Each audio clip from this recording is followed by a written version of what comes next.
Morning, स्वागत है आपका फिट इंडिया के सुपर हिट बुलेटिन में। मैं आपके साथ एक बार फिर से श्वेता श्रीवास्तव। सबसे पहले आप सभी दोस्तों को हैप्पी रिपब्लिक डे, क्योंकि देश आज अपना 74वां गणतंत्र दिवस मना रहा है और इसके लिए दिल्ली में कर्तव्य पथ पर तैयारी भी पूरी हो चुकी है। वैसे तो आज आपके लिए छुट्टी का दिन होगा और आप आज ऑफिस जाने के टेंशन में नहीं होंगे। महिलाओं को जल्दी जल्दी ब्रेकफास्ट रेडी नहीं करना होगा। बावजूद इसके आप थोड़ा बहुत उठ करके खबरों से अवेयर हमारे साथ हो सकते हैं और हेल्थ को लेकर के भी थोड़ी बहुत स्ट्रेचिंग तो ड्राइंग रूम में बैठ के कर ही सकते हैं। और देखते रहिए लगातार फिट इंडिया का सुपर हिट बुलेटिन।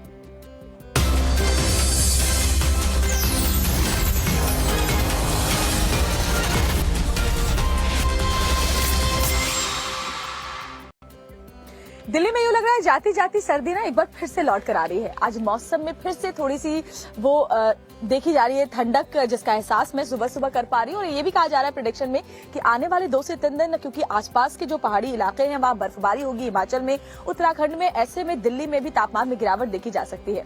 अगर आज के खुशनुमा मौसम की बात करें ना, तो ऐसा लग रहा है कि भगवान भी गणतंत्र दिवस पर हमारी जो सेना के जवान है उनका शौर्य देखने के लिए पूरी तरीके से तैयार है। लेकिन बर्फबारी को लेकर क्या अलर्ट है, कहाँ पर बर्फबारी हो सकती है, कहाँ तापमान में गिरावट देखी जा सकती है, सब कुछ आपको दिखाते हैं इस रिपोर्ट में। उत्तर भारत के पहाड़ों पर बर्फबारी हो रही है। कश्मीरी घाटी में बर्फ की सफेद चादर बिछ गई है। ये तस्वीरें डोडा की हैं, जहां सड़क पर कई इंच मोटी बर्फ की परत जम गई है। बर्फबारी के बीच चलती कार और बर्फ हटाने के काम में जुटी मशीन को आप तस्वीरों में देख सकते हैं। यहाँ करीब 1.5 फीट स्थल डलहौजी में भी जमकर बर्फबारी हो रही है। सड़कें, पहाड़, पेड़ सब कुछ बर्फ में ढका हुआ दिख रहा है। वहीं खजियार में भी भारी बर्फबारी हुई है, जिसका लुत्फ सैलानी भी उठा रहे हैं। डलहौजी शहर के जो ऊपरी क्षेत्र हैं 1-1.5 फुट बर्फ पड़ा हुआ है, तो हमारी ये गुजारिश रहेगी पर्यटकों से कि वो ऐसे स्थान पे ना जाएं। और सिर्फ जम्मू कश्मीर और हिमाचल प्रदेश में नहीं, उत्तराखंड में भी बर्फबारी हो रही है। जोशीमठ में तो पारा -8 डिग्री के आसपास है और वहां पर जबरदस्त ठंड पड़ रही है। और इसके अलावा जोशीमठ में लगातार बढ़ती दरारों को लेकर के भी लोगों में दहशत का माहौल है। फिलहाल वहां को लेकर अपडेट क्या है वो आपको इस रिपोर्ट के जरिए दिखा देते हैं। जोशीमठ में घरों में पड़ी दरारों की वजह से प्रभावित लोगों के पुनर्वास को लेकर सरकार और प्रशासन एक्शन मोड में है। परिवारों को बसाने के लिए अलग अलग जमीनों को चिन्हित करके उन पर प्री फैब्रिकेटेड हट्स बनाई जा रही हैं, ताकि किसी स्थायी हल के आने तक प्रभावित परिवार अपना गुजर बसर कर सके। लेकिन अब सरकार और प्रशासन के इस पुनर्वास प्लान के खिलाफ चमोली के ही लोग नारेबाजी कर रहे हैं। दरअसल इस समय आपकी टीवी स्क्रीन पर दिख रही महिलाएं चमोली डिस्ट्रिक्ट के घाक गांव की रहने वाली हैं और ये यहाँ पर जोशीमठ के लोगों के लिए बन रही प्री फैब्रिकेटेड हट्स के निर्माण का विरोध कर रही हैं। महिलाओं का आरोप है कि जिस जमीन पर ये हट्स बनाई जा रही हैं, वहाँ एनकेपीसी और सरकार के लोगों ने अस्पताल और स्कूल बनाने का वादा किया था, लेकिन अब वो अपने वादों से मुकर रहे हैं और जोशीमठ के लोगों को यहाँ बसा रहे हैं। महिलाओं का आरोप है कि उनके गांव के नीचे से एनकेपीसी की टनल जाती है और इसकी वजह से उनके घरों में भी दरारें पड़ चुकी हैं। अब अगर उनका भी हाल जोशीमठ जैसा हुआ तो वो कहाँ जाएंगे? कल को हमारी स्थिति भी जोशीमठ जैसी होगी तो हम किधर जाएंगे?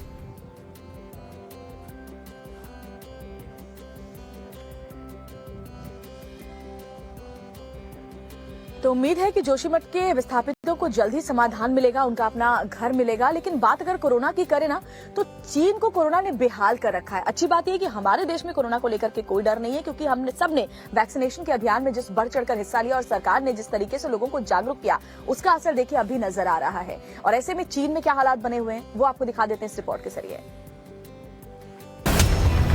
चीन से आ रही कोरोना की तस्वीरें डरा रही हैं। अब करीब 2 महीने से चीन में कोरोना की भयानक लहर चल रही है। आलम यह है कि अंतिम संस्कार के लिए ताबूत तक का बंदोबस्त नहीं हो पा रहा है। जानकारों का कहना है कि जनवरी के पहले हफ्ते में चीन में कोरोना पीक पर था, यानी कोरोना के केस जनवरी के पहले हफ्ते में सबसे ज्यादा सामने आ रहे थे। जनवरी के पहले हफ्ते में चीन में कोरोना के 70 लाख नए मामले रोजाना सामने आ रहे थे। रोजाना 4000 से ज्यादा लोगों की कोरोना की वजह से मौत हो रही थी। अनुमान के मुताबिक चीन में 22 दिसंबर से 4 जनवरी के बीच कोरोना की लहर सबसे भयावह रही। जानकारों का कहना है कि 4 जनवरी तक चीन की 80% आबादी कोरोना की चपेट में आ चुकी थी, यानी चीन के 1.10 अरब लोग कोरोना वायरस से बीमार हो चुके थे। अब भी चीन में कोरोना से हालात खराब हैं और विशेषज्ञ मानते हैं कि 31 जनवरी तक बीजिंग का हर शख्स कोरोना वायरस की चपेट में होगा। और इसलिए कहते हैं ना कि जो जैसा करता है उसको वैसा ही भुगतना भी पड़ता है। देखिए, चीन ने जो पहली लहर कोरोना की आई, उसके बाद चीन पर तमाम सवाल उठे और आज देखिए दुनिया के बाकी देशों से सबसे ज्यादा जो परेशानी है कोरोना को लेकर, वो खुद चीन के ही अंदर है। इसके अलावा दुनिया में और क्या कुछ अपडेट है वो भी आपको दिखा देते हैं सिर्फ 2 मिनट। जनता पर शहबाज शरीफ सरकार कई गाज गिराने की तैयारी में है। शहबाज सरकार अपने सरकारी कर्मचारियों की 10% सैलरी काटने पर विचार कर रही है। पाकिस्तान का सरकारी खजाना खाली हो गया है और शहबाज शरीफ दुनिया भर से कर्ज की गुहार लगा रहे हैं। इस बीच शहबाज शरीफ की अध्यक्षता वाली पाकिस्तान की एक समिति सरकारी कर्मचारियों की सैलरी में 10% की कमी करने समेत कई उपायों पर विचार कर रही है। क्रिस हिपकिंस ने जेसिंडा अर्डन के पिछले हफ्ते अचानक इस्तीफा देने के बाद न्यूजीलैंड के 41वें प्रधानमंत्री के रूप में शपथ ग्रहण ली। हिपकिंस ने देश की इकोनॉमी पर ध्यान केंद्रित करने का वादा किया है। प्रधानमंत्री बनने के बाद हिपकिंस 9 महीने से भी कम समय तक पद संभालेंगे। अक्टूबर में देश में आम चुनाव होगा। चुनाव पूर्व सर्वेक्षणों के मुताबिक लेबर पार्टी की स्थिति मुख्य प्रतिद्वंद्वी नेशनल पार्टी से बेहतर है। कर्ज में डूबे बांग्लादेश के लिए एक खुशखबरी है। बांग्लादेश ने नए क्षेत्र में बड़ी मात्रा में जीवाश्म ईंधन की संभावना के साथ देश के दक्षिणी भाग में एक नए प्राकृतिक गैस रिजर्व की खोज की है। रिपोर्ट के मुताबिक भोला जिले में गैस भंडार की खोज सरकार की ओर से चलाई जा रही Bangladesh petroleum exploration and production company limited ने की है। बिजली, ऊर्जा और खनिज संसाधन राज्य मंत्री नसरुल हामिद ने नए गैस रिजर्व की खोज की घोषणा की। गणतंत्र दिवस की पूर्व संध्या पर पद्म पुरस्कारों के लिए नामों का भी ऐलान हो गया। इस बार 6 हस्तियों को दूसरे सर्वोच्च नागरिक सम्मान पद्म विभूषण से नवाजा जाएगा। 9 हस्तियों को पद्म भूषण पुरस्कार दिया जाएगा, जबकि 91 हस्तियों को पद्मश्री पुरस्कार दिए जाएंगे। अब बात करते हैं स्वामी प्रसाद मौर्य को अब समर्थन मिला है बीजेपी सांसद से। जी हां, संघमित्रा मौर्य। लेकिन संघमित्रा मौर्य स्वामी प्रसाद मौर्य की ही बेटी हैं, लेकिन वो बीजेपी से सांसद हैं। अब वो कह रही है कि अगर उनके पिता ने रामचरितमानस की चौपाइयों पर सवाल उठाए हैं तो उस पर एक बार देखना होगा, उस पर एक बार चिंतन करना होगा और देखना होगा कि उन चौपाइयों में ऐसा क्या है जिसको लेकर बदलाव की मांग की जा रही है। आपको दिखाते हैं पूरी खबर इस रिपोर्ट में।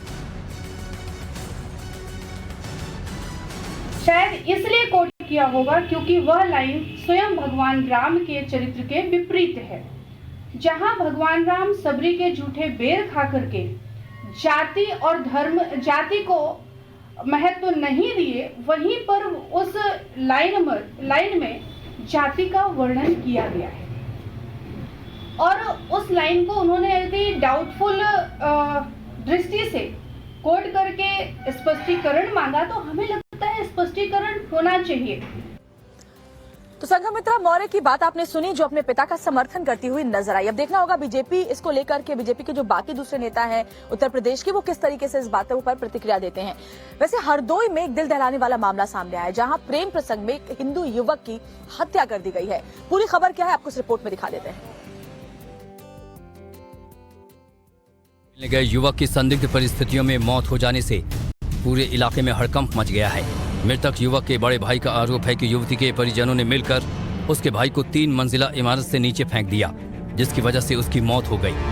छत पे गए, ऊपर जिस लड़की से इनका अफेयर था, 10 साल पुराना अफेयर है, उसके पापा लोगों को इनसे काफ़ी दिक्कत है। जब हम ऊपर चढ़ के देखा जाके तो इन्होंने भाई को फेंक दिया था नीचे।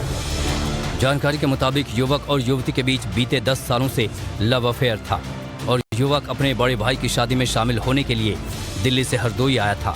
इस दौरान युवती ने उसे मिलने के लिए अपने घर की छत पर बुलाया, जहां युवती के घर वालों ने दोनों को साथ देख लिया। परिजनों का आरोप है कि पहले तो युवक की जमकर पिटाई की गई और फिर उसके बाद उसे बिल्डिंग से नीचे फेंक दिया गया। मामले की जानकारी मिलने पर मौके पर पहुंची पुलिस ने शव को कब्जे में लेकर पोस्टमार्टम के लिए भेज दिया है और आरोपियों के खिलाफ FIR दर्ज करके कार्रवाई शुरू कर दी है।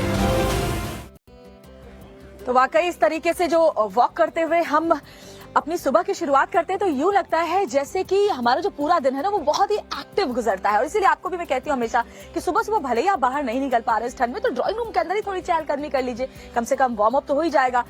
वैसे फिल्म पठान देखी क्या आपने? अगर नहीं देखी है तो मैं आपको बताऊं कि बहुत ही शानदार रिस्पॉन्स आ रहा है। हालांकि इंदौर में इसको लेकर विरोध प्रदर्शन हो रहा है और बाकी देश के अलग अलग शहरों में, सिनेमा घरों में तो लोग बहुत ही जोश के साथ इस फिल्म को देखने के लिए जा रहे हैं। देखिए इंदौर में कैसे इसका विरोध हुआ।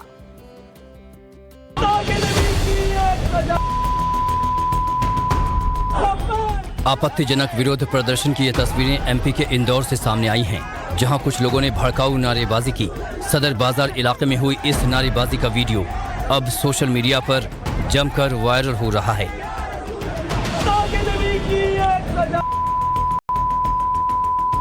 वीडियो के वायरल होने के बाद विश्व हिंदू परिषद के लोग पुलिस के पास आरोपियों की शिकायत लेकर पहुंचे तो पुलिस ने मामले में कार्रवाई करते हुए 3 लोगों की पहचान करके आरोपियों की धरपकड़ शुरू कर दी। नारेबाजी करने वालों के खिलाफ 295A, 505 समेत अन्य धाराओं में केस दर्ज किया गया है। दरअसल इंदौर में शाहरुख की फिल्म पठान का जमकर विरोध प्रदर्शन जारी है। बजरंग दल और विश्व हिंदू परिषद के लोगों ने इंदौर की ही आस्था टॉकीज पर लगे फिल्म के पोस्टर तक को फाड़ दिया है। ऐसे में आरोप है कि प्रदर्शन में मुस्लिम विरोधी नारेबाजी हुई, जिसके बाद मुस्लिम समुदाय के लोगों ने सदर बाजार इलाके में आपत्तिजनक नारे लगाए। तो इंदौर में तो देखिए सर तन से जुदा के नारे यहाँ पर बहुत ज्यादा, एक जो जिन है वो वापस बाहर आ गया और ये वीडियो खूब वायरल भी हो रहा है और इसीलिए जिसने ये नारेबाजी की है उसको लेकर के कड़ी कार्रवाई की बात भी यहाँ पर की जा रही है। और ये वीडियो सोशल मीडिया पर तेजी के साथ सर्कुलेट हो रहा है, वायरल हो रहा है। अलीगढ़ में भी बहुत कुछ है जो वायरल हो रहा है। इसके अलावा देश और दुनिया में क्या क्या वायरल है आपको दिखा देते हैं सिर्फ 2 मिनट। ये वायरल वीडियो नोएडा मेट्रो का बताया जा रहा है। रोज की तरह लोग मेट्रो के जरिए अपने अपने सफर पर जा रहे थे कि अचानक से उनके कोच में मंजुलिका के गेटअप में एक लड़की घुसी और लोगों के साथ अजब गजब हरकतें करने लगी। उसने पहले तो लोगों को डराने की कोशिश की और फिर आखिर में एक लड़के को डराकर सीट से उठा दिया।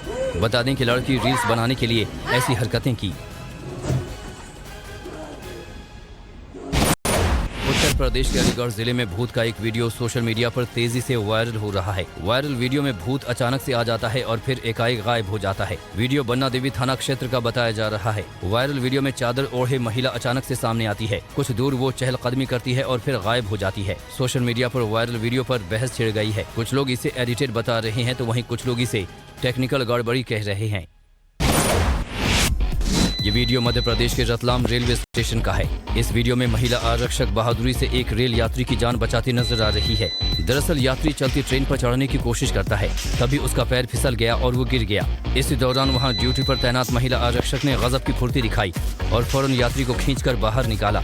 इसका वीडियो सोशल मीडिया पर खूब वायरल हो रहा है।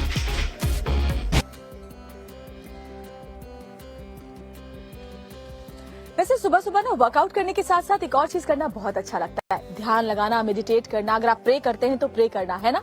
और इसीलिए आपने देखा होगा कि एयरपोर्ट पर भी एक प्रेयर रूम स्पेशली बनाया जाता है ताकि लोग वहां पर जाकर के अगर कुछ वो मेडिटेशन करना चाहते हैं, ध्यान लगाना चाहते हैं, प्रे करना चाहते हैं दीपिका, तो वो कर सकते हैं। बिल्कुल। और मुंबई में देखिए एयरपोर्ट पर ही किस तरीके से यहाँ पर मंदिर बनाने की मांग की जा रही है। कहा जा रहा है कि अगर नमाज पढ़ने के लिए एक जगह दी जा सकती तो फिर आखिर मंदिर बनाने के लिए जगह क्यों नहीं दी जा सकती। कौन है ये महंत जो ये सब मांग कर रहे हैं और क्या कुछ कहना है उनका, देखिए इस रिपोर्ट।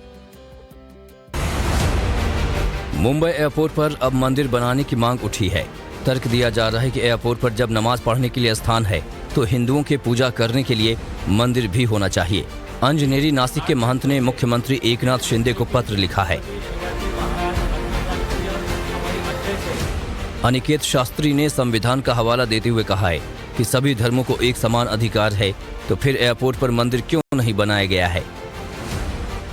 हम राज्य सरकार, केंद्र सरकार और उड्डयन मंत्रियों से निवेदन करते हैं कि अंतर्राष्ट्रीय हवाई अड्डे के ऊपर जैसे नमाज पढ़ने के लिए रूम बनाया है, उसी तरह हम साधु संतों के लिए मंदिर बनवाए। एयरपोर्ट पर प्रार्थना करने के लिए अलग कमरे की व्यवस्था होती है, जहां कई बार नमाज पढ़ने की तस्वीरें वायरल हुई हैं। अब उसी व्यवस्था पर सवाल उठाया जा रहा है। सामने आया कि एयरपोर्ट के अंदर नमाज पढ़ने के लिए तो एयरपोर्ट पर मंदिर रूम बनेगा या फिर नहीं बनेगा या फिर प्रेयर रूम को ही हटा दिया जाएगा, ये तो सरकारें मिलकर के तय कर लेंगी। लेकिन एक बात तो है कि विवाद तो हो चुका है इसमें। विवाद तो मुझे लगता है दीपिका हर चीज पर जाता है। अब देखो बागेश्वर धाम वाले जो बाबा है उनके ऊपर भी विवाद चल रहा है। एक मौलाना कह रहे हैं कि वो अंधविश्वास फैला रहे हैं, लेकिन इस बीच उनके समर्थकों की जो तादाद है वो भी लगातार बढ़ती जा रही है। देखिए इस रिपोर्ट में खबर। बाबा धीरेन्द्र शास्त्री बीते कई दिनों से लगातार सुर्खियों में बने हुए हैं। अक्सर वो अपने बयानों को लेकर मीडिया में छाए रहते हैं और अब बाबा धीरेन्द्र शास्त्री पर मौलाना शहाबुद्दीन रिजवी ने कार्रवाई करने की मांग की है। दरअसल मौलाना ने धीरेन्द्र शास्त्री पर आरोप लगाया है कि धर्मांतरण कानून होने के बावजूद वो धर्मांतरण करवा रहे हैं, इसलिए उन पर कार्रवाई होनी चाहिए। मेरी भारत सरकार से गुजारिश है कि जहां धर्मांतरण की बात कर रही है और धर्मांतरण पर कानून आ चुका है, तो इसके तहत सीधे सीधे इस्लाम को बदनाम करने वाले लोगों को के खिलाफ कानूनी कार्रवाई होना चाहिए। जबकि हिंदू संगठन बाबा धीरेन्द्र शास्त्री का खुलकर समर्थन कर रहे हैं। प्रयागराज के माघ मेले में हुए संत सम्मेलन में भी धीरेन्द्र शास्त्री का खुलकर समर्थन किया गया। इसी के साथ विश्व हिंदू परिषद के विनोद बंसल ने आरोप लगाया है कि जब राम सीता रामायण रामचरितमानस पर कीचड़ उछाली जाती है तो हर जगह सन्नाटा होता है, लेकिन जैसे ही बागेश्वर धाम सरकार ने धर्मांतरण के खिलाफ हल्ला बोला तो सभी बोल पड़े।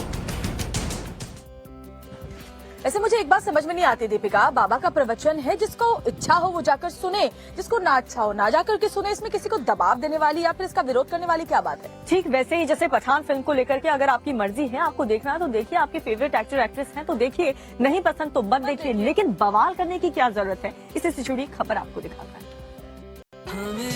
पठान फिल्म ने रिलीज होते ही बॉक्स ऑफिस कलेक्शन से बड़ी बड़ी फिल्मों के रिकॉर्ड तोड़ दिए, लेकिन फिल्म के विरोध ने भी देश भर में रिकॉर्ड बनाया। उत्तर से दक्षिण तक हर जगह पठान फिल्म का जबरदस्त विरोध हुआ।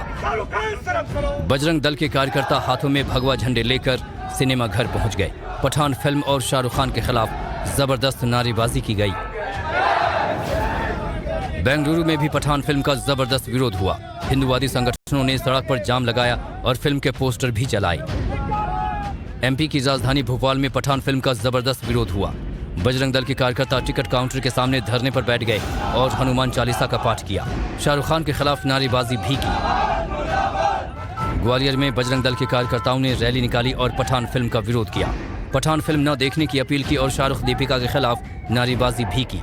देश के कई दूसरे शहरों में भी पठान फिल्म का विरोध हुआ, लेकिन विरोध से ज्यादा लोगों में पठान फिल्म देखने का उत्साह नजर आया। तो देखिए, पठान फिल्म तो हो चुकी है रिलीज और लोगों को काफी ज्यादा पसंद भी आ रही है, जिस तरीके के रिस्पॉन्ड मिल रहे हैं, जो रिएक्शन मिल रहे हैं, लेकिन अब एक और फिल्म को लेकर के विवाद शुरू हो चुका है इस देश में। गांधी गोडसे इस फिल्म को लेकर के मध्य प्रदेश में कहा जा रहा है कि इसको रिलीज नहीं होने देंगे। कांग्रेस इसका विरोध और प्रदर्शन कर रही है इसको लेकर के। और क्या कुछ अपडेट है वो आपको दिखाते हैं सिर्फ 2 मिनट में एंटरटेनमेंट की तमाम खबरों में। आज गणतंत्र दिवस के मौके पर राजकुमार संतोषी की फिल्म गांधी गोडसे रिलीज होने जा रही है। इस फिल्म में महात्मा गांधी और नाथूराम गोडसे के विचारों का मतभेद दिखाया गया है। इस फिल्म के साथ ही डायरेक्टर राजकुमार संतोषी बड़े पर्दे पर वापसी कर रहे हैं। ट्रेलर रिलीज होने के बाद से ही ये फिल्म विवादों में है। हालांकि फिल्म मेकर्स ने भी प्रमोशन में कोई कसर नहीं छोड़ी। प्रमोशन के दौरान भी राजकुमार संतोषी को विरोध प्रदर्शन का सामना करना पड़ा। फिल्म गांधी गोडसे की रिलीज से पहले ही सियासी भूचाल आ गया है। कोई पार्टी फिल्म का दबे पांव समर्थन कर रही है तो कोई फिल्म के खिलाफ मुखर होकर हल्ला बोल। आज फिल्म के रिलीज होने के मौके पर कांग्रेस पार्टी के कार्यकर्ता भोपाल में धरना प्रदर्शन करेंगे। इसी के साथ कांग्रेस कार्यकर्ताओं ने सिनेमा हॉल में फिल्म को रुकवाने की भी बात कही है।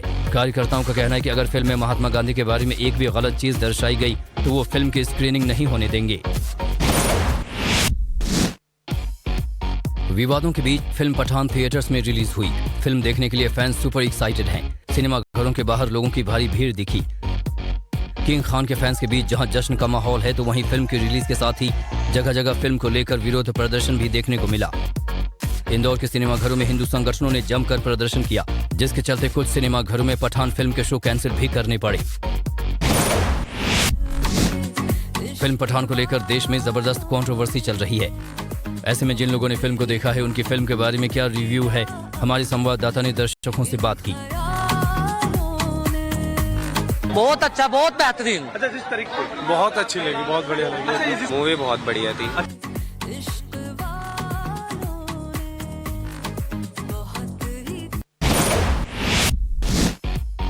बॉलीवुड एक्ट्रेस कंगना रनौत ने ट्विटर पर वापसी के साथ ही एक बार फिर फिल्म इंडस्ट्री पर निशाना साधा है। हालांकि एक्ट्रेस ने किसी का नाम नहीं लिया है, लेकिन उनके ट्वीट को देखकर लगता है कि वो शाहरुख खान के हालिया रिलीज पठान पर निशाना साध रही हैं। कंगना रनौत ने ट्वीट किया कि फिल्म इंडस्ट्री मूर्ख है, जहां एक आर्ट प्रोजेक्ट्स की सफलता का अंदाजा पैसों से लगाया जाता है। इससे उनकी निम्न मानसिकता पता चलती है। आज गणतंत्र दिवस है, यानी कि छुट्टी का दिन, और बचपन याद है मुझे श्वेता की किस तरीके से ठंड के मौसम में हम अपने पेरेंट्स के साथ रजाई में बैठ करके पूरा का पूरा परेड देखते थे और हथियारों को देखने का तो एक अलग ही रोमांच होता था। बिल्कुल, और मैंने तो कर्तव्य पथ पर बैठ करके भी सामने से भी तमाम झांकियां देखी हैं। हमारी जो वायुसेना है उनका शौर्य देखा है, आसमान से लेकर जमीन तक वो तमाम रंग में मिस्र की सैन्य टुकड़ी और अग्निवीर भी शामिल होंगे। गणतंत्र दिवस की परेड में मेक इन इंडिया हथियारों का प्रदर्शन किया जाएगा। 17 राज्य और 6 सरकारी मंत्रालयों की झांकियां परेड में शामिल होंगी। फ्लाईपास्ट में 44 विमान शामिल होंगे, जिनमें 9 राफेल और हल्के हमलावर हेलीकॉप्टर भी मौजूद होंगे। तो गणतंत्र दिवस के मौके पर राजधानी दिल्ली में सुरक्षा के भी कड़े बंदोबस्त किए गए हैं। आपको दिखाते हैं हमारी सहयोगी भावना किशोर की रिपोर्ट। गणतंत्र दिवस को देखते हुए इस वक्त दिल्ली को छावनी में तब्दील कर दिया गया है। चप्पे चप्पे पे पुलिस बल तैनात है, सुरक्षा के कड़े बंदोबस्त है, जमीन से लेकर आसमान तक सुरक्षा एजेंसियों की पैनी नजर है। देखिए, लोगों का जो आने का सिलसिला है वो शुरू हो चुका है और साथ ही आपको दिखाते हैं इंडिया गेट की तरफ जाने वाले सभी रास्तों पे इस वक्त बैरिकेडिंग की गई है। भारी पुलिस बल तैनात है, साथ ही पैरामिलिट्री फोर्सेस भी तैनात है। परेड पर जो गुजरने वाले जो जितने भी मार्ग है वहां पे कमांडो तैनात किए गए हैं। करीब 500 से ज्यादा सीसीटीवी कैमरे लगाए गए हैं ताकि निगरानी पूरी तरीके से की जाए। गणतंत्र दिवस पर सुरक्षा के बेहद कड़े इंतजाम आपको इस वक्त यहाँ नजर आ रहे होंगे, किस तरह से भारी पुलिस बल यहाँ पर तैनात है। साथ ही दिल्ली पुलिस के जवान के साथ ही पैरामिलिट्री, एनसीजी, एसपीजी और सेना के सभी कमांडो और सुरक्षा एजेंसियां इस वक्त पूरी तरीके से सतर्क है। आप देख सकते हैं दोनों तरफ के रास्ते और साथ ही जो लोग आ रहे हैं गणतंत्र दिवस में शामिल होने के लिए, कार्यक्रम में शामिल होने के लिए, सबसे पहले उनसे आईडी देखे जा रहे हैं, पासेस देखे जा रहे हैं, तभी एंट्री मिल रही है। किसी भी व्यक्ति से बिना पूछताछ के उन्हें अंदर जाने की इजाजत नहीं है। लिहाजा इस वक्त दिल्ली के सभी सीमाओं पर यही हाल है।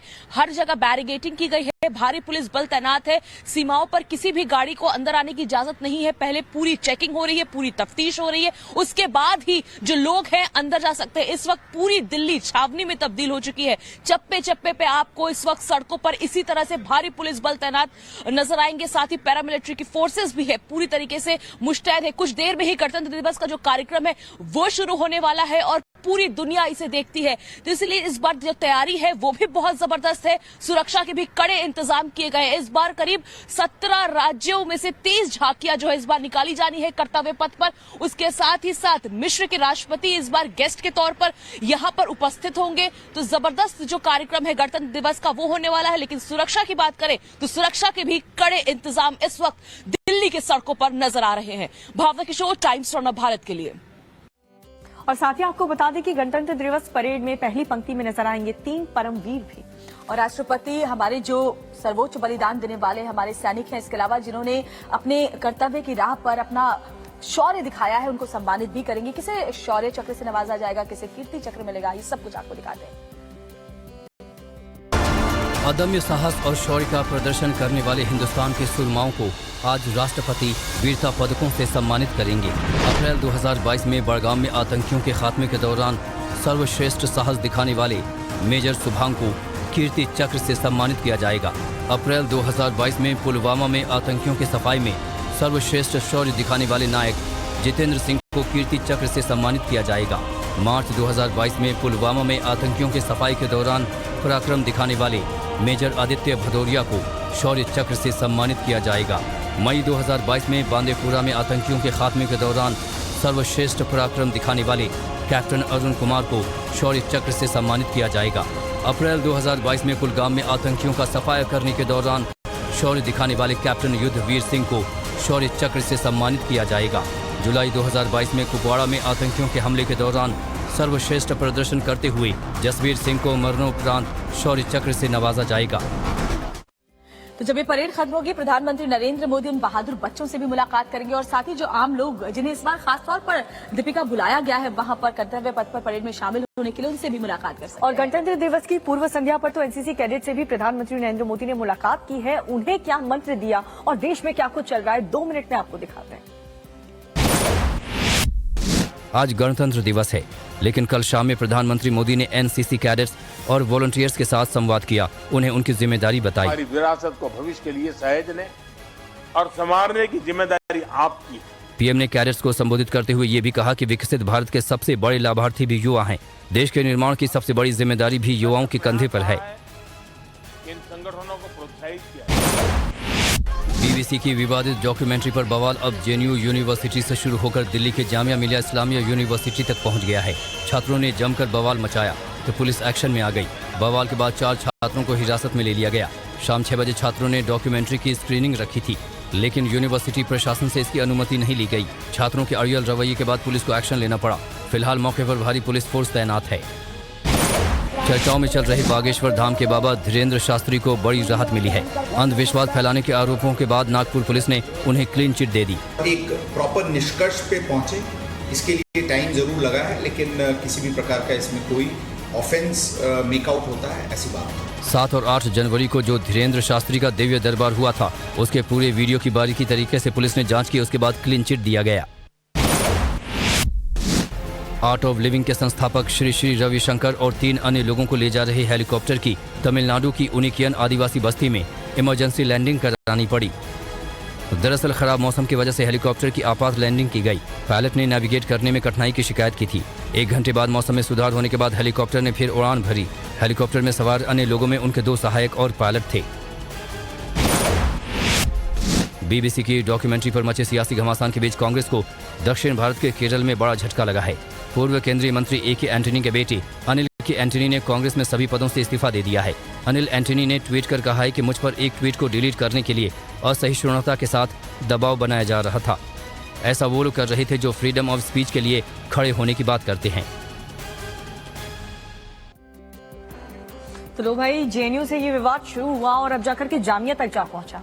वैसे जेएनयू के वीसी ने यह कहा कि उस रात तो स्क्रीनिंग के दौरान पथराव हुआ ही नहीं और जो आरोप लगाए गए हैं उनमें सच्चाई है नहीं। हालांकि ये बात तो पूरी जांच के बाद ही सामने आएगी, लेकिन किसी और यूनिवर्सिटी में भी बीबीसी की जो विवादित डॉक्यूमेंट्री है उसे दिखाए जाने का दावा किया गया है। क्या है पूरा अपडेट, आपको दिखाते हैं इस रिपोर्ट में।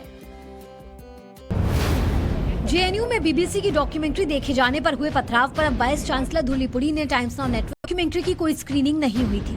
कुछ स्टूडेंट्स ने अपने लैपटॉप और फोन पर डॉक्यूमेंट्री को देखा था। इसी के साथ वाइस चांसलर ने दावा किया है कि जेएनयू में किसी तरह का कोई पथराव भी नहीं हुआ है। सिर्फ 2 पत्थर मौके से मिले हैं जो अंदर से ही आए हैं। शांति श्री धूलीपुड़ी ने साफ किया कि एबीवीपी का इस पथराव से कोई लेना देना नहीं है, क्योंकि वो मौके पर ही मौजूद नहीं थे। इसी के साथ विश्व हिंदू परिषद के प्रवक्ता विनोद बंसल ने स्क्रीनिंग करने वाले छात्रों के खिलाफ सख्त कार्रवाई की मांग की है।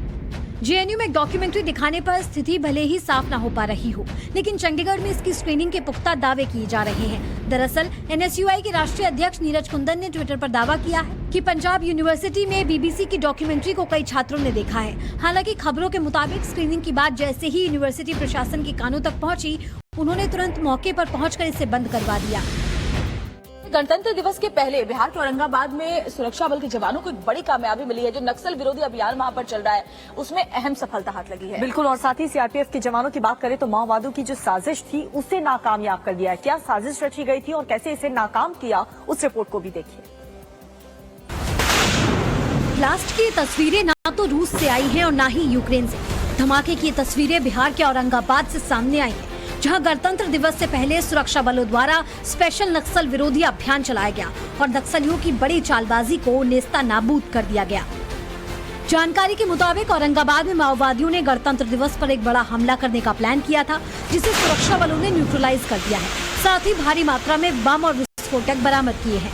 बरामद हथियारों में SLR की 956 जिंदा कारतूस, 9 mm की 251 लाइव राउंड्स, इंसास राइफल की 1484 लाइव राउंड्स मैगजीन के साथ 315 बोर की एक राइफल और 81 जिंदा कारतूस, 1 किलो के 2 कैन आएगी, 6 इलेक्ट्रॉनिक डेटोनेटर, कॉर्डेक्स वायर, मैगजीनम, नक्सल साहित्य, एम्यूनिशन पाउच समेत बहुत सारा अन्य सामान बरामद किया है। उसको निकाल के वो डिस्ट्रॉय करना जरूरी था, उसको ला नहीं सकते। जैसे एरो बम बताया मैडम ने आपको, केन बम बताया, इसको लाना पॉसिबल ही नहीं है इसको वहां से घटनास्थल से।